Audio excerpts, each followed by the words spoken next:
Welcome. I'm Todd Raffel with ERE Media. ERE.net is our URL. If you watch this video by way of an embed, I've seen some of our videos get embedded on some LinkedIn groups. So anyhow, if you want to find us at ERE.net, that's where we are. And I'm here with Obi Bonifay. And Obi is a real-life IT person, former technical recruiter. And she's written a couple great articles for ERE.net's website and also for the Journal of Corporate Recruiting Leadership. And we are talking about sort of the disconnect between recruiters and hiring managers and job descriptions. So anyhow, welcome, Obi. Thank you so much, Todd. I appreciate being here. I have a friend. I seem to start out all these things with I have a friend. But anyhow, I have a friend, and these are real-life friends, not just made-up stories. And I have a friend who works in LA for a foundation, nonprofit philanthropic foundation. And he's trying to hire like a web manager. In the old days, about a dozen years ago, we'd call it a webmaster, but now it's like a web manager to manage the website of the foundation. And he's having trouble finding someone. And I keep saying, what's going on? This is Los Angeles. It's like one of the worst unemployment rates in anywhere. And many of the unemployed are in these sort of creative marketing, editorial type fields. I mean, how can you not have a gazillion resumes? He said, yeah, well, the people that the HR person is screening in and giving to me are not quite what I'm looking for. And I said, have you talked to them? He said, yeah, we've met twice, but it's still not quite working. And from what you've said, Obi, this is a common disconnect, right? Yes, it is. There are two major issues that are very tied or connected to the problem your friend is having. They are connected to studying the job description very well, which is what the IT recruiter should do, and again is performing technical screening. This is very important. You learn the recruiters need to understand how to perform the screening, learn the technical skills that the company is using to be able to do the screening very well. And I have a few points to talk about how to do both and do it well so that your friend and other hiring managers out there would find the person that they're looking for through their recruiters. So you're saying, because in this case, and I'm sure every case is different, you're saying it's not really the soft skills. It's not, you're saying it's not understanding the technical jargon and the technical history of a person's career and the skills a person has. It's not really about fit or anything else. That's kind of what you're saying is usually the biggest problem? It's a combination of all of it. Usually the job description doesn't have everything that your friend or the hiring manager is looking for. Some of the things that he needs is in his head and his heart. He knows it, but it's not out in paper. And the job of the IT recruiter or the account manager working for him or the HR person working with him is to bring out some of the things that are still in his head onto paper so that the recruiter is able to effectively find the person that he or she needs. So in this case, the recruiter needs to ask him real questions. There's so many job descriptions out there. If it's the usual one we see, which is they have 4 years of requirements doing this, 5 years doing this, 6 years doing that. Now we find recruiters that will ask candidates, do you have 5 years doing this? Do you have 6 years in web management, 7? And that won't give you the right kind of candidate. I mean, there are so many people out there that have these experiences, but if consistently this hiring manager isn't finding what he needs, then what he needs is not, he hasn't explicitly put it down on paper what he needs. No one, I'm thinking, it's in his head. Yeah. And we have to find a way of getting it out. And I feel.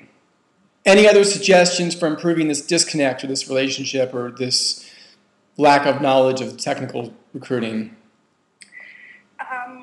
One thing that I I've identified in my book is being able to, the first thing is being able to identify the skills, the technologies used by the companies.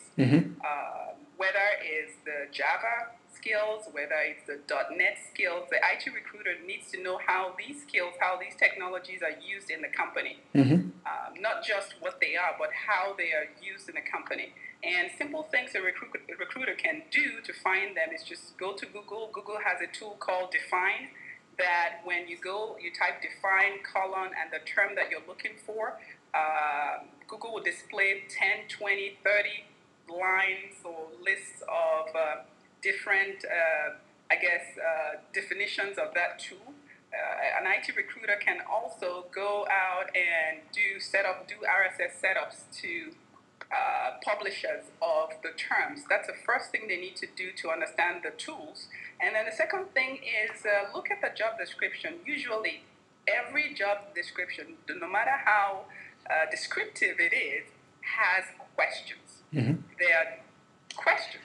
Pick up a job, there's always one or two questions that are not answered in a job description. Now, the recruiter has to pick it up, read it, understand what's in it. Sometimes the hiring manager might ask that they need a certified individual. Now, does he really need that? Other times, there are several things that they want that they probably don't need. Now, it's the recruiter's job to, take those out and ensure that only the relevant skills, the skills that are needed really by the hiring manager, are in the job description. Interesting. And you're probably biased because you've been both an IT person and a IT recruiter. But do you think you need experience, a practitioner's type of experience, to be successful, or just an understanding of what an IT person does? Just an understanding. Okay. You don't need to know a whole lot because recruiters already know what they do. They don't need to know a whole lot of what the IT person does, but they do need some basic understanding of the tools used in the company. Another thing that I want to talk about is the recruiter's ability to do technical screening. That's very important. So the recruiter, the first few things, learning the IT technology used by the company and how they're used, has to also combine, or rather, use the word combine, has to match those skills, okay, with what's in the resume. So it's not enough to look at a resume and see all the skills that are in there and say, okay, this person has a skill this hiring manager is looking for.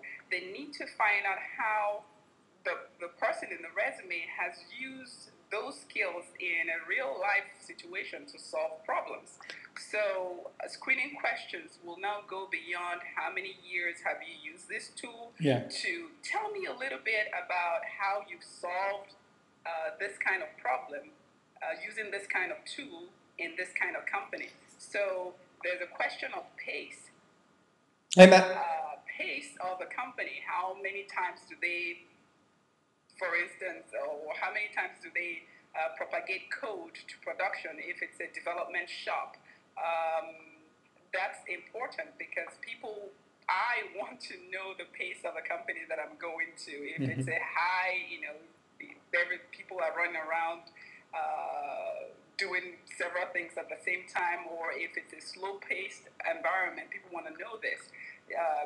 So there are several things that a recruiter can look at in the resume and in the job description to piece out information that's relevant to the hiring manager. I imagine, and not being an expert myself, I imagine a good word or a good way of explaining this would be results. Do you know what search engine optimization is? Yes, but have you gotten results from it? Show us your results. Did you raise the search engine results of a company? Maybe you're a technical trainer. Well, what were your results? Did you train 3 people and they became better, and how much better, and how can you show that? So I think there's a difference between knowing something, knowing how to do something, and showing the results of what you did in real life in the workplace and for a business. Is that one way to put it? That's a good way to put it. Yeah. Results results is a good way to put it. Show me how you've used this tool to help a company achieve a goal. And if someone is, technical people like myself, you're very technical and technical, but they may not have the, they may not put it in the resume the way a hiring manager would want to see it. Now, it's the job of a recruiter as well to, after asking these questions, finding out how these skills were used to solve a problem, it's now the recruiter's job to present this information to the hiring manager. John Doe was able to use Java or use .NET to create this kind of app that is similar to what you're using right now, and this is how we solve the problem. So that directly speaks to the hiring manager of how a person was able to use a skill or technology to solve a problem. So it removes I have this and I can't show it how I used it. It just makes it clear out there how a skill was used and how a person was able to use it. One more question, then let's wrap it up. It came to my mind earlier when you were talking about the things that are in job descriptions, like the number of years of experience and things like that. My question is, and this relates both to technical job descriptions and any job descriptions, why are all these things in job descriptions that don't matter? I see a lot of job descriptions for lawyers, and they'll say, must have gone to a top 20 law school. And I think to myself, so you're telling me that a Supreme Court justice who hasn't gone to a top 10 law school can't get this job? I mean, that's ridiculous. So many things in job descriptions clearly don't matter. Clearly, you don't necessarily have to have a master's or an MBA for many jobs that I see out there. Why are they in there? Is it just because that's how it's always been done? A combination of both. It's how it's always been done, and it's also companies look at what has worked for them before in the past. So they look at profiles. If they have a profile of someone that's done, such a good job for them, they copy that profile and they present it. This is what I want the next person to have. Yeah. So that's number one. Number two is usually education.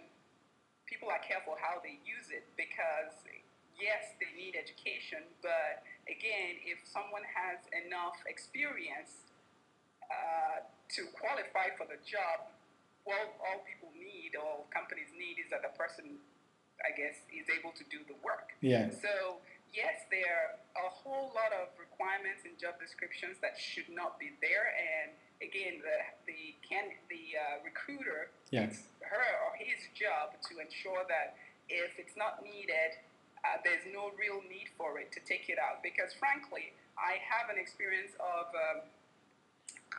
people putting in certification. They require certifications on different technical skills that are not needed. Yeah. People that don't have those certifications don't like to see job descriptions like that. In fact, it annoys them.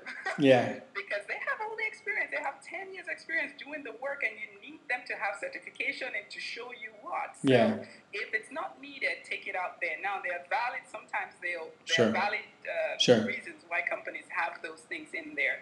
But again, it's the job of a recruiter not to just take whatever's out there for them and post it or ask questions on it. If it's not needed, take it out. So. Thank you, Obi. This has been valuable and it's been interesting, so I appreciate it. Sure. Thank you so much, Todd. I appreciate it too.